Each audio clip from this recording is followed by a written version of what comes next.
तो स्वागत है आपका हमारे इस यूट्यूब चैनल में जिसका नाम है उत्तम ऑनलाइन क्लासेस। आज 12वीं फिजिक्स के एक नए चैप्टर का शुरुआत कर रहे हैं। तो देखते हैं विद्युत के बारे में। तो एक्चुअली में वास्तव में विद्युत होता क्या है। तो मान लो जैसा कि हम लोग कंघी को बाल में रगड़ते हैं तो वहाँ पे कंघी और बाल क्या होता है, आवेशित हो जाता है। और जब छोटे छोटे कागज़ को अपन कंघी को पास ले जाके चिपका रखते हैं तो वहाँ पे कागज़ क्या होता है, कंघी पे चिपकते जाता है। तो इससे ये सिद्ध होता है कि उसमें क्या हो जाता है, विद्युत आवेश आ जाता है। वैसे ही कांच की छड़ जो है उसको हम लोग रगड़ते हैं रेशम के कपड़े में,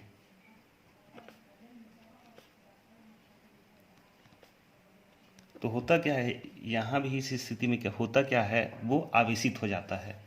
इसका खोज लगभग 2500 साल पहले दार्शनिक थेल्स ने किया था और दार्शनिक थेल ने इसके बारे में अध्ययन किया था। तो विद्युत जो है एक ऐसी ऊर्जा है जिसके कारण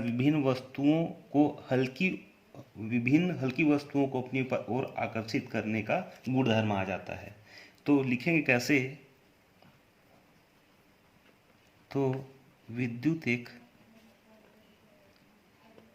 ऐसी ऊर्जा है जिसके कारण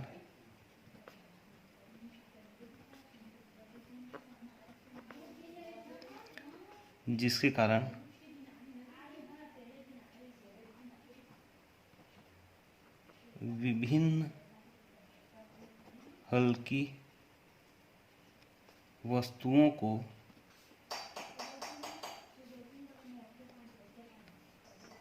आकर्षित करने का गुणधर्म आ जाता है। तो ऐसी वस्तु को क्या कहते हैं अपन, जिसमें आकर्षित करने का गुण धर्म आ जाता है, उसमें क्या होता है, विद्युत होता है। तो जिन पदार्थ में घर्षण के कारण विद्युत उत्पन्न होती है, ये जो विद्युत उत्पन्न हो रही है वो किसके कारण हो रही है, घर्षण के कारण हो रही है। किसी न किसी चीज में हम लोग रगड़ रहे हैं इसको। तो जिन पदार्थ में घर्षण के कारण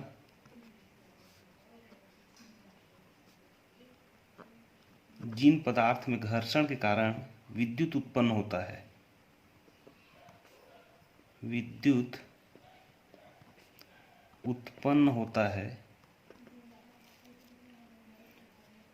जिन पदार्थ में घर्षण के कारण विद्युत उत्पन्न होता है उसे क्या कहते हैं अपन, घर्षण विद्युत कहते हैं।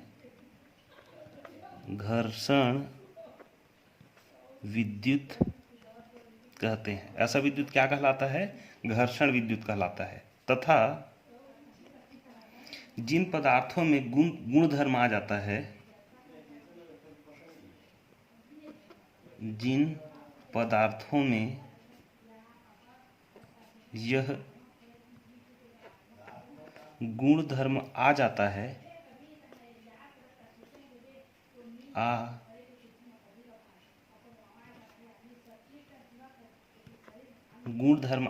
है, उसे क्या कहते हैं अपन, स्थिर विद्युत कहते हैं।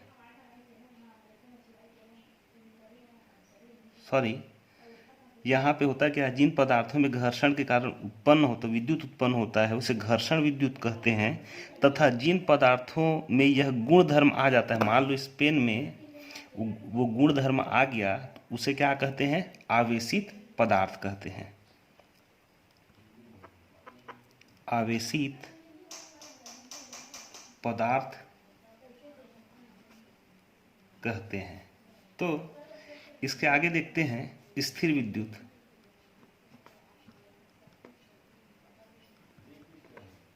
अब मान लो ये पेन है, इस पेन को अपन घर्षण करते हैं, घर्षण के कारण इसमें आवेश उत्पन्न हो जाता है और इस आवेश को किसी दूसरे वस्तु को अपन नहीं दें, ये आवेश जो इस पेन तक सीमित रह जाए तो उसे क्या कहेंगे अपन? स्थिर विद्युत कहते हैं। तो लिखेंगे कैसे? घर्षण के पश्चात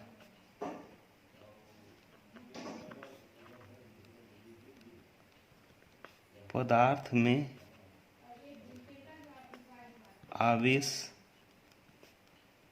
आ जाता है यदि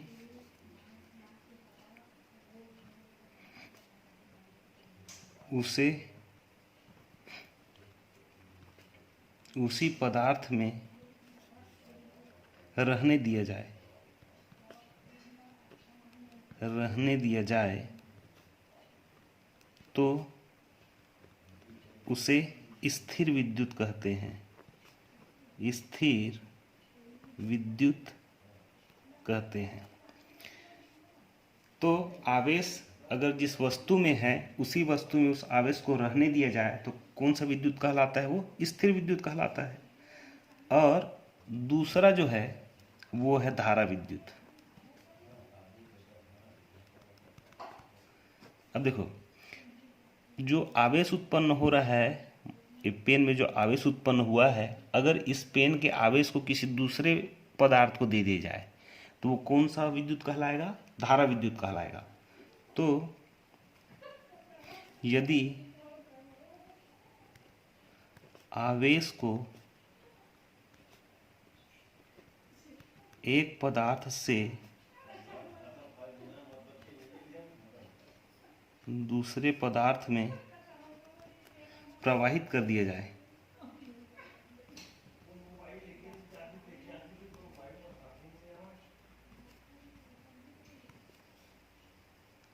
जाए तो उसे धारा विद्युत कहते हैं।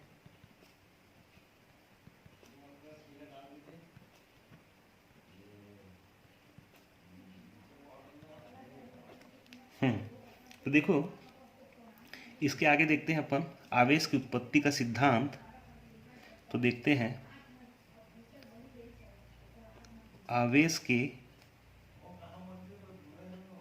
उत्पत्ति का सिद्धांत। तो प्रत्येक पदार्थ जो है अणु से मिल करके बना होता है या तो छोटे छोटे परमाणु से मिलकर बना होता है। तो प्रत्येक पदार्थ अणुओं या छोटे छोटे परमाणुओं से मिलकर बना होता है।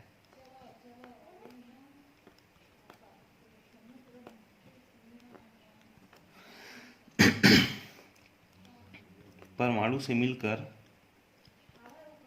बना होता है और पदार्थ का जो संपूर्ण भाग, मान लो कोई पदार्थ है, उसका संपूर्ण भाग जिस बिंदु पर केंद्रित होता है उसे क्या कहते हैं? अपन नाभिक कहते हैं। और पदार्थ का संपूर्ण भाग जिस बिंदु पर केंद्रित रहता है उसे क्या कहेंगे अपन? उसे नाभिक कहते हैं। ठीक, अब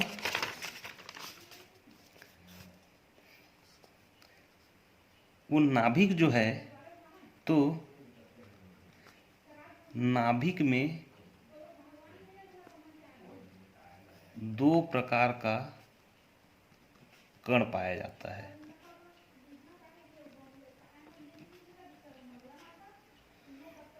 इसमें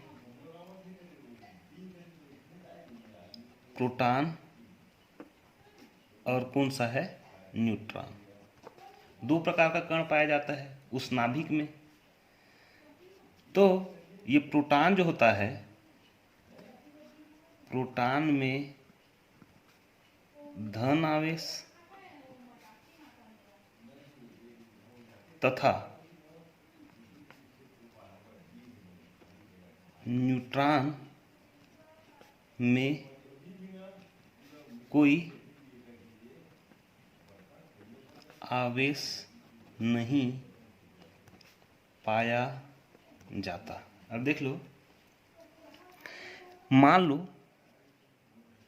ये किसी पदार्थ का नाभिक है, इसके केंद्र में संपूर्ण द्रव्यमान इसके केंद्र में रहता है, इसमें पाया जाता है प्रोटॉन और न्यूट्रॉन, और इलेक्ट्रॉन जो है इस नाभि के चारों ओर वृत्ताकार पथ पर कैसा कर क्या करता है, वो गति करता है चारों ओर। तो ये प्रोटॉन जो है उसमें पाया जाता है धन आवेश, और न्यूट्रॉन जो है वो आवेशहीन होता है, और इलेक्ट्रॉन जो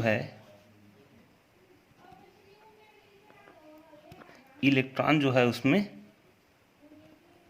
ऋण आवेश पाया जाता है। तो प्रोटॉन और इलेक्ट्रॉन के, ये जो प्रोटॉन है और जो इलेक्ट्रॉन है, इसका संख्यात्मक मान जो होता है, प्रोटॉन और इलेक्ट्रॉन का संख्यात्मक मान समान होता है, और कितना होता है, 1.6 × 10⁻⁻19 कूलाम, इतना होता है। तो प्रोटॉन का आवेश जो होता है, प्रोटॉन में कैसा आवेश पाया जाता है, धन आवेश पाया जाता है। तो इसमें धन 1.6 × 10⁻⁻19 कूलाम पाया जाता है, क्या, आवेश। और इलेक्ट्रॉन जो होता है, इलेक्ट्रॉन का आवेश जो होता है वो पाया जाता है -1.6 × 10⁻⁻19 कूलाम पाया जाता है।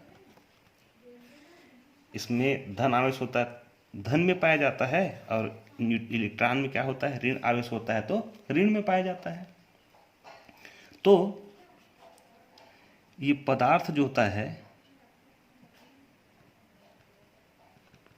पदार्थ के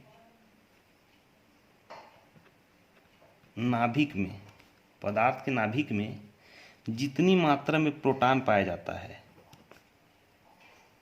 जितनी मात्रा में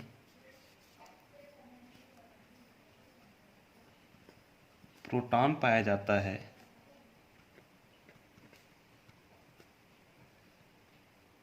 उतनी ही मात्रा में इलेक्ट्रॉन पाया जाता है। मतलब कहने का मतलब क्या है, दोनों का संख्यात्मक मान कैसा है, दोनों का संख्यात्मक मान जो होता है वो कैसा होता है, बराबर होता है।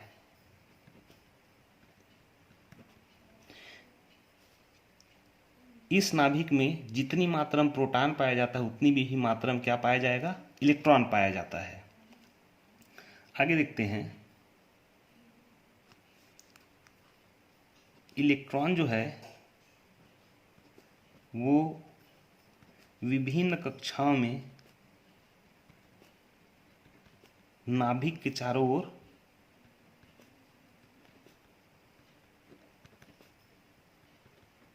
चक्कर लगाता है। ठीक, इलेक्ट्रॉन जो है वो प्रोटॉन जहाँ पाया जाता है, केंद्र में पाया जाता है, नाभिक में पाया जाता है, तो इलेक्ट्रॉन क्या करता है, उसके चारों तरफ वृत्ताकार पथ पर वो गति करता है, चक्कर लगाते रहता है। और जो इलेक्ट्रॉन नाभिक के नजदीक रहता है। मान लो नाभिक के सबसे नजदीक का इलेक्ट्रॉन ये है, तो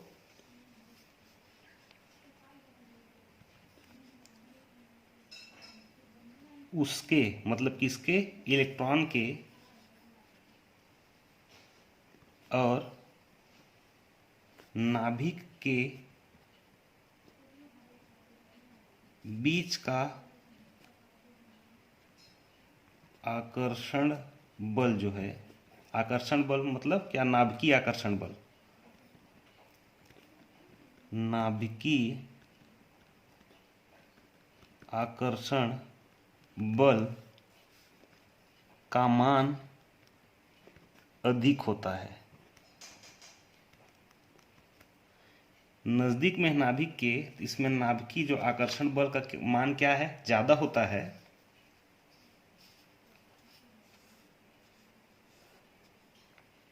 तथा जिन इलेक्ट्रॉन की दूरी नाभिक से ज्यादा हो, नाभिक से ज्यादा हो मतलब ज्यादा दूरी पर स्थित हो, उसे अपन क्या कहते हैं, फ्री इलेक्ट्रॉन या मुक्त इलेक्ट्रॉन कहते हैं। और यही मुक्त इलेक्ट्रॉन जो है वो विद्युत आवेश की उत्पत्ति का कारण है। तो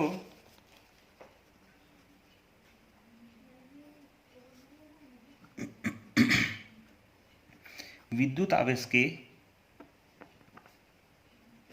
उत्पत्ति के लिए मुक्त इलेक्ट्रॉन, मुक्त या इसी को फ्री इलेक्ट्रॉन भी कहते हैं, जिम्मेदार होता है। और ये जो मुक्त इलेक्ट्रॉन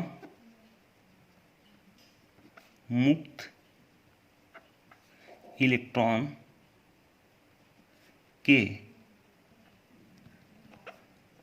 पदार्थ से निकलने पर पदार्थ धन आवेशित हो जाता है। और जिस पदार्थ में जाता है उसे ऋण आवेशित कर देता है, ऋण आवेशित कर देता है। और इलेक्ट्रॉन के आने जाने से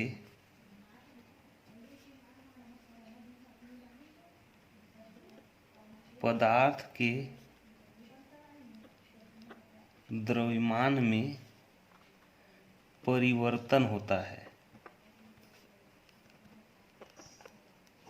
अब देखो, इसको ऐसे समझते हैं, मुक्त इलेक्ट्रॉन के पदार्थ निकलने से, मान लो ये प्रोटॉन है, नाभिक है, इलेक्ट्रॉन इसके चारों ओर चक्कर लगा रही है, ये दूसरा पदार्थ है, इसमें भी इलेक्ट्रॉन क्या कर रही है, चारों ओर चक्कर लगा रही है। तो ये जो मुक्त इलेक्ट्रॉन है, फ्री इलेक्ट्रॉन है, मतलब जिसका नाभिक से दूरी ज़्यादा है, वो निकल करके कहाँ चले जाएगा, दूसरे पदार्थ में चले जाता है। तो हम लोग देखे क्या थे, प्रोटॉन और इलेक्ट्रॉन की संख्या क्या होती है, समान होती है। ये निकल के चले गई, इसमें आ गई, तो ये पदार्थ जो है उसमें प्रोटॉन का संख्या ज़्यादा होगा, मतलब वो कैसा हो जाएगा, धन आवेश हो जाएगा। और इसमें इलेक्ट्रॉन का संख्या क्या हो जाएगा, ज़्यादा हो जाएगा तो ये पदार्थ कैसा हो जाएगा, तो ऋण आवेशित हो जाएगा। और इलेक्ट्रॉन का कुछ न कुछ भार होता होगा। जब एक पदार्थ से दूसरे पदार्थ में वो निकल करके जाता है तो क्या होता है, उसका द्रव्यमान में परिवर्तन हो जाता है। ये जो इतना लंबा चौड़ा जो कहानी बताया गया है वो यही बताया गया है। और आवेश संरक्षण का नियम भी है। आवेश संरक्षण का नियम, देखिए ये आवेश संरक्षण का नियम जो है वो बेंजामिन फ्रैंकलिन नाम का एक वैज्ञानिक था, बेंजामिन फ्रैंकलिन, इन्होंने दिया था। अब इन्होंने कहा क्या था कि किसी पृथककृत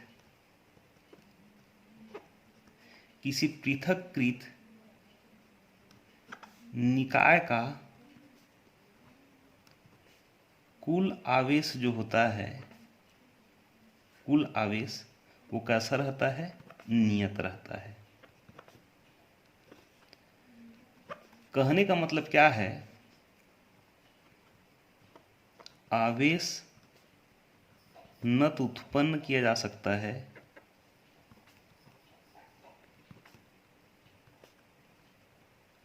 आवेश न तो उत्पन्न किया जा सकता है और न ही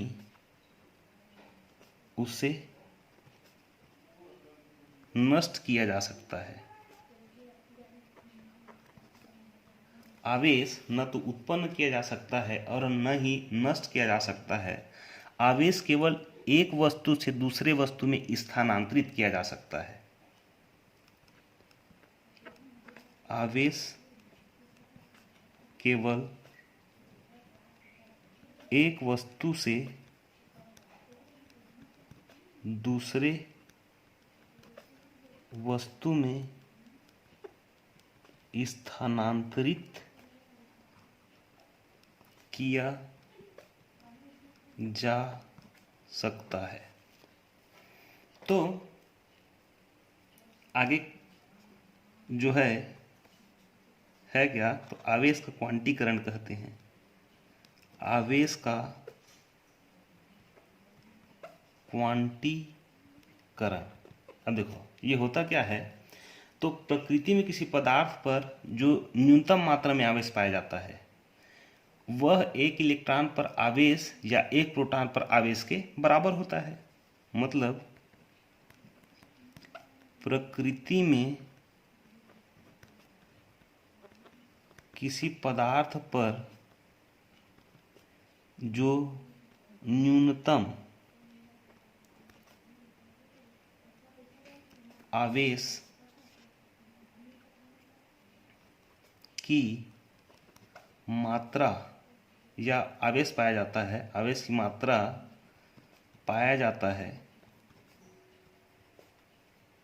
वह इलेक्ट्रॉन पर आवेश, एक इलेक्ट्रॉन पर आवेश या एक प्रोटॉन पर आवेश के मान के बराबर होता है। मतलब अगर सबसे न्यूनतम मात्रा में अगर वो आवेश पाया जाता है तो वो एक इलेक्ट्रॉन या एक प्रोटॉन के मान के क्या होगा, वो बराबर होगा। तो किसी भी वस्तु पर आवेश एक न्यूनतम मान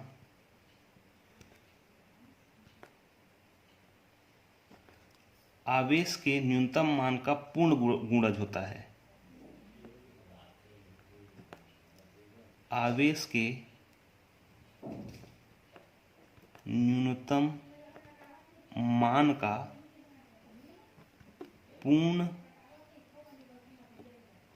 गुणज होता है। देखिए ये कहता क्या है एक इलेक्ट्रॉन है, प्रोटॉन में कितना पाया जाता है आवेश, तो 1.6 गुणित 10 की घात -19 कूलाम पाया जाता है, इतना ही। अब ये जो है प्लस माइनस एन ए के बराबर होगा, जहाँ पे N E 2e 3e dash dash N E के बराबर होगा। तो उदाहरण के तौर पे देखते हैं, ज़्यादा समझ में आएगा।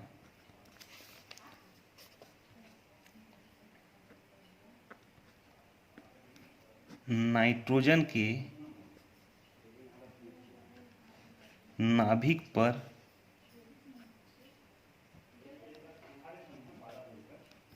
कूलाम में आवेश की गणना कीजिए।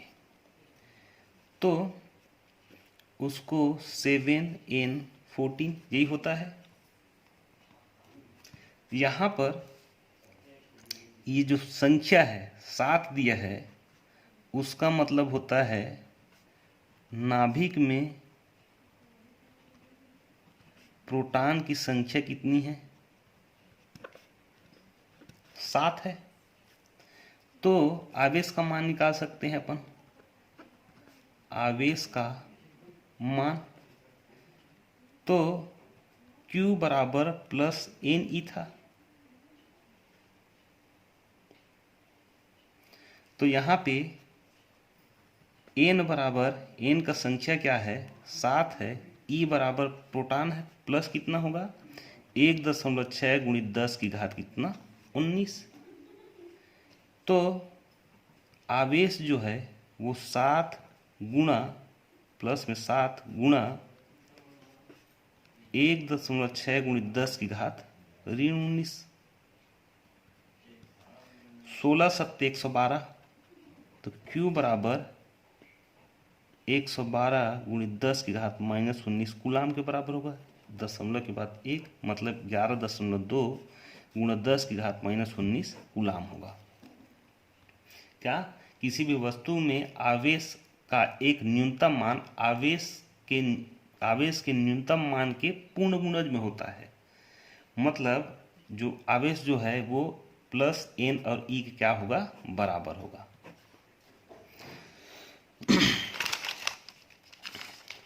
तो आगे देखते हैं।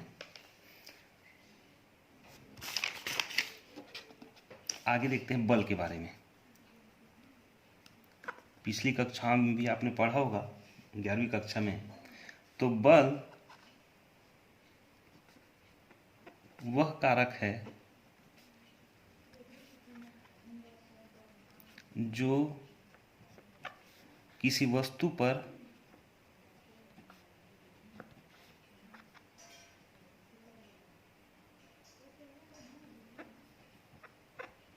आरोपित करने पर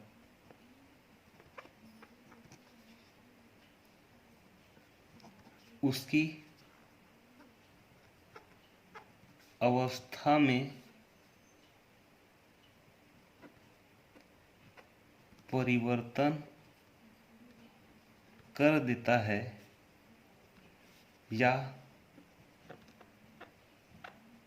परिवर्तन करने का प्रयास करता है। मान लो एक छोटा सा गिलास है, अपन इसको किए क्या, हाथ से दबा दिए। ये गिलास किसका था, कागज का था, दब जाएगा। तो अवस्था में कैसा, पहला सीधा ठीक ठाक था, फिर उसको दबा दिए तो चपट गया। तो अवस्था में कैसा हो गया, परिवर्तन हो गया। या एक गिलास ले लो लोहे का, अब इसको दबाते हैं अपन, नहीं दबेगा, तो परिवर्तन कर देता है या परिवर्तन करने का प्रयास करता है। अपन क्या किए, अपन दबाने की कोशिश किए, दबा नहीं, लेकिन प्रयास तो किए अपन वहाँ पे। तो बल वही है, बल वह कारक है जो किसी वस्तु पर आरोपित करने पर उसकी अवस्था में परिवर्तन कर देता है या परिवर्तन करने का प्रयास करता है। अब ये जो बल जो है वो 2 प्रकार का बल है। तो सबसे पहला जो बल है वो है आकर्षण बल, और दूसरा जो बल है उस बल का नाम है प्रतिकर्षण बल। तो सबसे पहला बल देखते हैं अपन, आकर्षण बल। अब इस बल को परिभाषित कैसे करेंगे, तो दो विपरीत आवेश में लगने वाले बल को आकर्षण बल कहते हैं। दो विपरीत आवेश मतलब दो ही आवेश है, एक धन आवेश है और दूसरा क्या है, ऋण आवेश है। तो धन आवेश और वो ऋण आवेश है, या तो पहला आवेश ऋण आवेश होगा और दूसरा आवेश कैसा होगा, धन आवेश होगा।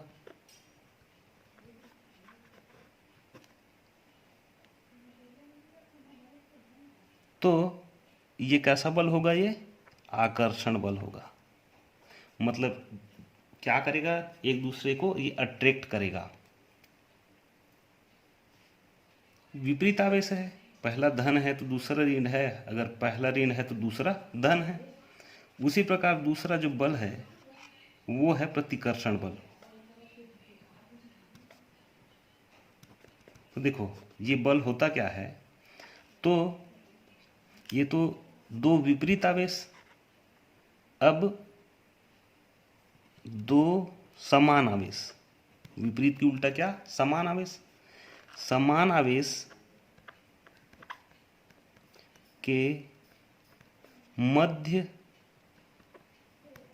लगने वाले बल को प्रतिकर्षण बल कहते हैं। देखो ये पहला क्या है, आकर्षण बल, मतलब विपरीत आवेश में क्या हो रहा है, अट्रैक्ट हो रहा है।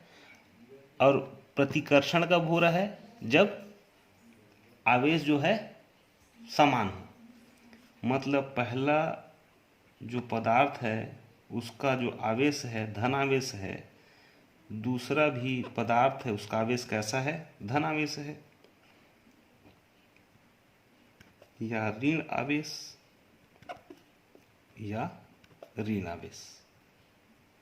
इन कंडीशन में क्या होता है, तो प्रतिकर्षण बल कार्य करता है।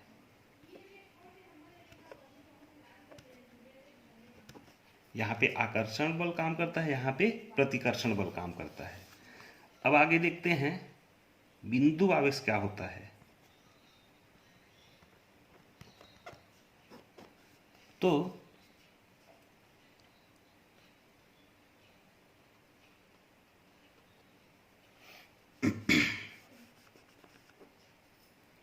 दो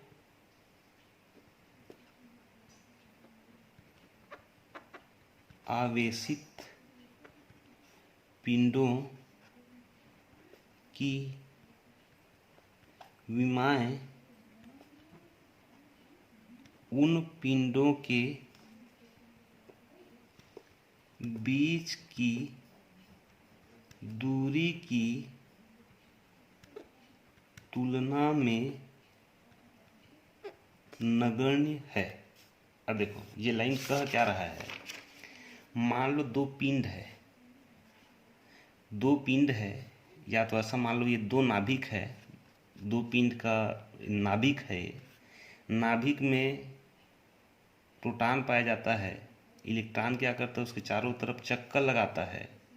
तो दूरी ज़्यादा होने, देखिए ये नाभिक का जो बल है वो कहाँ तक ज़्यादा यहाँ तक काम करेगा, और इस नाभिक का बल ज़्यादा कहाँ तक काम करेगा, यहाँ तक काम करेगा। तो यहाँ पे जो बल है, आवेश है, अगर कोई वस्तु कोई इलेक्ट्रॉन है, यहाँ पे जो उसका आवेश है वो अकेले है, उसका इससे कोई लेना देना नहीं है।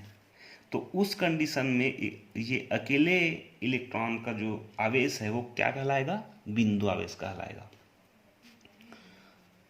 अब देखते हैं कूलाम का नियम। कूलाम एक साइंटिस्ट था जिन्होंने आवेश के मध्य लगने वाले बल के लिए अ, आवेश के मध्य लगने वाले बल